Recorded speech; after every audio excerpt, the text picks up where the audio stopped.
first loss, now picked up a win. He's at 10-1. This is a pair down for him. Roy Yang is on a 9-2. Girdner on 6 cards here. And this has sort of been the most fun story, I would say, of the tournament thus far. This mono green aggro deck at 10-1. We have him on camera the first round of day 2 here. That's where he picked up his lone loss, but otherwise unblemished this tournament.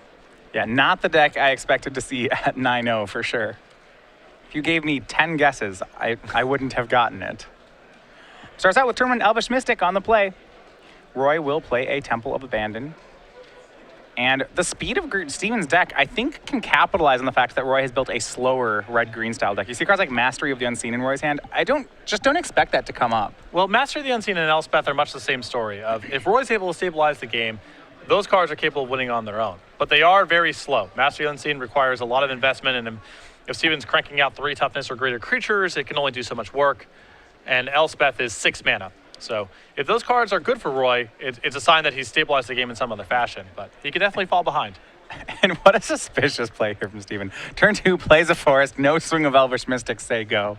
I mean, it's Boon Satyr. It's not actually suspicious because you're just saying I'm just playing Boon Satyr. It only means one thing. It gets around cards like Roast, though, so I do like the line. Yeah, no reason to rush it out there, you know? Suppose if your opponent, no, I was gonna say if he's on Teamer and then he counters it, but no, that doesn't. No. Nope. Sylvan Caryatid at the turn 2 play for Roy Yang. Very important for Roy to have this card on the draw. And this is Boon Satyr. If you look at Steven's hand, though, there's a lot. He packs quite a lot of punches. Reverend Hunter in his hand now with a lot of green mana symbols in play. Stands to be a pretty good card. I mean, I think he's got one of his best curves here, which is Boon Satyr and a Surrak. All right, Surrak. And now, all right, that's 8 powers. So Surrak and Boon Satyr will both jump into the red zone. That's 9 damage coming across. Roy, he can't block here, so he'll go down to 10.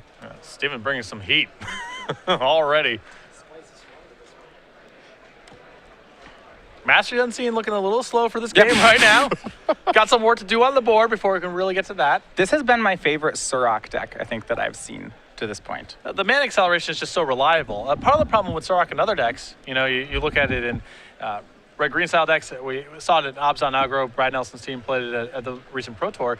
When you have lands that come into play tapped, you can't always curve out efficiently in terms of getting the creatures into play and then having Surrak on time and ready to go. But Steven has no such trouble. If you play all forests, your lands, then your lands will come into play untapped. Ashcloud Phoenix is the play for Roy. He ramps into it with Sylvan Caryatid. I think if Steven has Reverend Hunter in hand, this is just lethal. Yeah, it does get haste. Remember, Surrak will give something else haste. I mean, to be fair, there's for sure 5 damage coming across. Any 4-power creature here from Steven is lethal. Very good chance. Steven just has a turn 4 kill here off of a mulligan to 6. Through a blocker, sure. It's going to be Reverend Hunter. Well, it counts in motion. That's 6. So that's a 7/7. Ooh, lally. 7/7 for 3 with haste, thanks to Surrak. And here comes the team. That's going to be lethal. He doesn't even need to send in the Mystic. Nope. Game 1 over to Steven. All right. I like it. If you don't send the Mystic, then you get him exactly to 0. Exactly the same reaction that Steven's opponent had in round 9 when Steven won game 1 in pretty convincing fashion. It's just a nod in the head of like, okay, this is a real thing. Like, okay. Yeah, pause. Okay. All right, let's sideboard. You see a little bit of a grim, you're like, that happened. All right. And I mean, at this point, to be fair, if Steven was the only 9-0 player, when you get this late in the tournament, players sit next to each other enough times that the surprise factor of mono green may be gone at this point. He may have seen, you know, you hang out on the top table, you start seeing, hey, you start hearing whispers, there's this Reverend Hunter guy who's 9-0.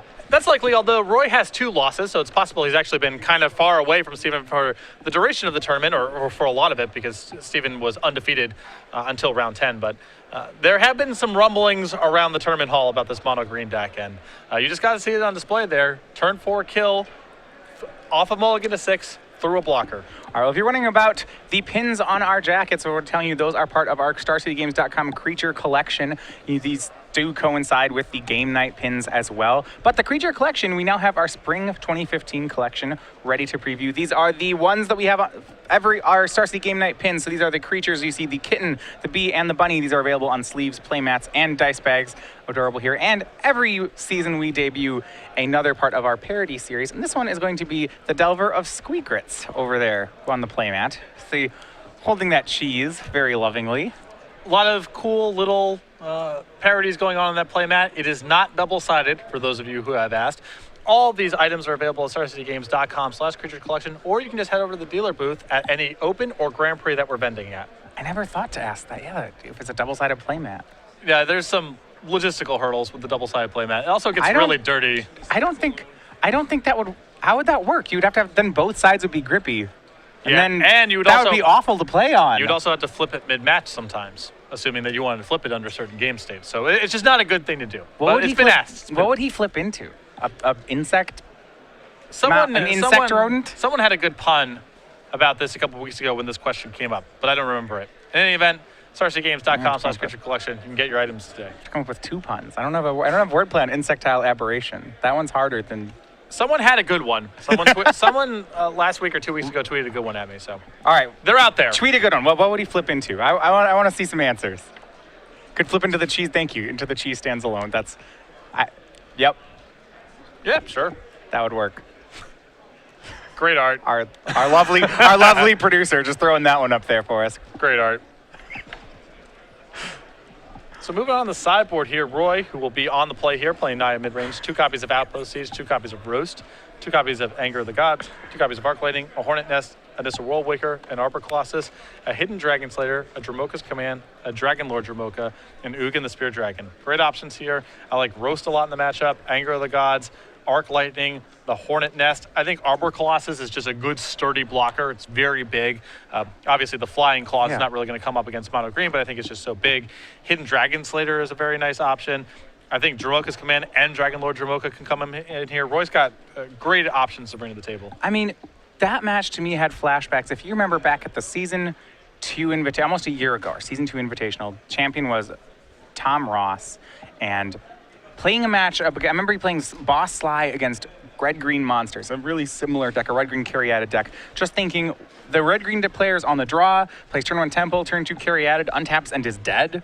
He says, okay, this feels like the same thing where I almost want to, you want to support anything that costs 3 or less. I mean, you need to play your spells before you die. Removal is really important too. Sorok ran amok in that game in large part because Roy couldn't kill anything, and that's where Sorok's just going to be extremely powerful. Yeah, you feel like he needs Wild Slashes. I mean, he doesn't have them, but a Wild Slash on that Boon Satyr changes the entirety of the game. Yeah. On the other side, Steven, 2 copies of Bat to Nature, a Reclamation Stage, 2 Gather Courage, a Feed the Clan, 2 Nylea's Disciple, a Hunt the Hunter, 3 copies of Ranger's Guile, 3 copies of Mistcutter Hydra. I think the 1 Hunt the Hunter and the 2 copies of Gather Courage should be excellent in this matchup. Roy's got some green creatures, and he's about attacking and blocking. Gather Courage is really powerful in those kind of games. Yeah, I was going to say, I really like Gather Courage here even more than Ranger's Guile because of it pumps for an extra 1. It can be cast off any creature. And what Roy's going to try to win with is going to be just early removal, things like Arc Lightning. If Steven catches him with a Gather Courage, that's going to blank any most removal spells that Roy can throw out. Also allows him to attack pretty liberally into Sylvan Caryatid. Cards like Thunderbreak Regent, because Steven's got a variety of 2/2s and 3/3s, so just lines up very nicely against Roy, who's going to be compelled to block in a lot of spots, and Gather Courage is just super efficient. Well, Roy's going to need to win both these post-board games. The one on the play is going to be the easier one, so we start on that one. Roy has a Temple, and he has the first creature this game. Once again, it's a turn 2 Caryatid, but when you're on the play and your opponent doesn't have a turn 1 Elvish Mystic, this looks a lot better. Oh, for sure. I mean, this is the type of game where Roy, if he has Elspeth, he's going to be likely to be able to get to it if he makes his land drops. He's not going to die that fast. So yeah, Steven, no turn 1 mana accelerant. Now, remember when you look at 1-drops, Girdner has the 4 Elvish Mystics and 2 copies of Servant of the Scale, otherwise does not have any plays on 1.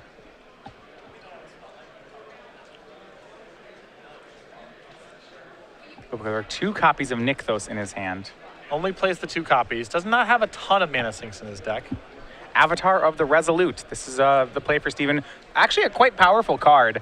We haven't seen it much in Standard, mainly because a green-green 3/2 is asking a lot of a deck, but this guy packs a punch. It's a powerful card with a high deck building cost. So is the cost worth it? 3/2 reach and trample, and he gets counters when when he comes into play, he can be bigger. This creature is way above the curve. I mean, this is a great deal on turn 2 and later on in the game with certain Megamorph creatures or some of his other threats like Servant of the Scale, for example, could be even better. So over for Roy, his turn 3 play was a Thunderbreak Regent. That will match up very nicely against Avatar of the Resolute. And maybe in the face of no kill spells, Roy will just have to race Steven. See if he can pull it off. This has been the vulnerability we've seen of Steven's deck. So far, it doesn't really kill stuff, so it plays very poorly when it's behind. I mean, all he can do is play creatures and mash with them, basically. So, Death Mist Raptor is a new play for Steven as he'll pass back. One thing that he does have going for him, though, is he has 4 green mana symbols in play along with a copy of Nykthos. So maybe he can pull ahead in the race just by playing cards faster than Roy. correct. That is a route, but that's his only route. It's his own, right. Is the problem. A well-timed kill spell here from Roy could do a lot of damage. And it looks like Roy opting not to race. He's going to go ahead and say no attacks, pass back. Certainly if he has a card like Elspeth or some trump in his hand, he's going to want to sit back. He does not have a great block right now against the Death Mist Raptor because it has Death Touch, but if he's looking to hang back for something like Elspeth, it's fine to play a little bit of defense. All right, Nykthos is the land for Steven. He'll tap it into Forest to make Sirach the Hunt Caller. It'll give itself haste, and the whole team will come in. Oh. Even the Avatar. That's the one if you're Roy. That's the concerning thing is that Avatar swung as well. Yeah, I mean the other ones make sense. He's saying, yeah, you can kill this and take 8. Maybe take 8. There could be there are some good. I mean, how good would Aspect of Hydra be right now? Remember, Steven plays 4. That's a 1 mana for +6/+6. That's not even reasonable. And I believe that Roy is sitting on Dromoka's command, and if that's the case, if Steven has something like Aspect of Hydra or Ranger's Guile, this could be disastrous for Roy, even having a big blocker and a card like Dromoka's command. Remember that Avatar of the Resolute does have Trample. So if Steven were to go for that block, and I mean, if Aspect of Hydra comes in, that could do a lot. So Thunderbreak Regent will block Sirach, and he's going to try to put a counter on the Regent and fight away the Avatar. No, Regent will fight Avatar and counter will go on Caryatid. Yeah, so this is an effort from Roy to use the Thunderbreak Regent and Dromoka's command to trade with 2 threads. And here's the Aspect of Hydra, and this is and Roy just hand on forehead. This is +6/+6 for 1. It's Become Immense without the delve. Roy's doing a little bit of math here. It's not good, is the short of it. It's not good. At all. Oh, so he's going to take 6, 12. He's going to go to 8. That's going to cost him the game. Depending on what's in Steven's hand, it's possible even Elspeth next turn is not good enough for Roy. I mean, Steven can kill him through Elspeth from here in a variety of fashions. I mean, and to be fair, I think Roy did have a play that could have helped him there if he put Regent in front of Avatar and just kind of like taken the 8 and then said, I'm going to kill your guy. Then if Steven goes for the Aspect, then you can Dromoka's command in response. Yeah, I don't know if something like Avatar of Hydra was just on Roy's radar. If that was the card he was worried about, he had better blocks afforded to him. So back over, plays another Regent, passes. Back over to Steven. He's going to Nykthos now for 6 mana. He has a second Nykthos too. And he can bestow Boon Satyr. This is just... So I think if he wants to bestow Boon Satyr, it's in his best interest to just do everything right now. Just can make mana, play Nykthos, make mana, bestow Boon Satyr, cast Become Immense. 10 points of pump spells. He has 6 green floating at the moment, though. 1 green floating, he'll bestow the Boon Satyr onto Avatar. Now, doing it this way, he'll get more green mana symbols for his second Nykthos. And that's going to happen. He still has 1 green floating. All right, now we'll make 8. Become Immense the Trampler. So this is a 3-2, let's add this up. 7, 4, 13, 10 Trampler. Yep. This is simply delightful. Valor's Stance could save him. That's it. Valor's Stance is, I mean, it's very good for Roy if he has it, but it's not like Steven loses the game. He's still got a super advanced board. And yeah, it's a 13-10. Trample, reach. I mean, I don't know if Roy realizes it has trample. I mean, he's definitely dead if he has nothing. It's very weird to have 2 keywords on a creature, one of which is explicitly defensive and one of which is explicitly offensive. It's a little strange, so. They're both explicitly green, though. That's for sure. And Steven Girdner 2-0 defeats Roy Yang. Well, I think we'll have time to get to a backup feature match. Oh, that's... I mean... Jeez. Roy's draws were fine.